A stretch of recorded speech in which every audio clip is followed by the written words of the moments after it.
అట్లాగే కృష్ణుడు పుట్టటం చాలా మహాద్భుతం. కృష్ణుడు జన్మించాడు అనగానే అందరూ కూడా పాలతో పెరుగులతో వసంతాలు చల్లుకున్నారట.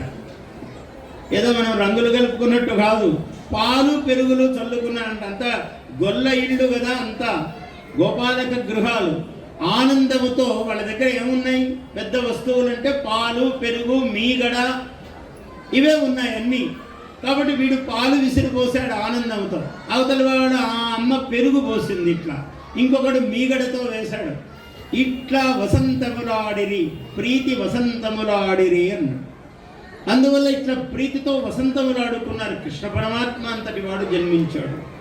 ఇంకా భూభారంలో ఇక్కడ పాపాలు ఉండవు, ద్రోహం చేసేవాడు ఉండడు, నష్టం చేసేవాడు ఉండడు, కష్టం కలిగించేవాడు ఉండడు. అది కృష్ణ పరమాత్మ అన్నారంటే కృష్ణుని యొక్క పూర్ణ అవతారం, మహావిష్ణువు యొక్క పూర్ణమైన అవతారము కృష్ణుడు.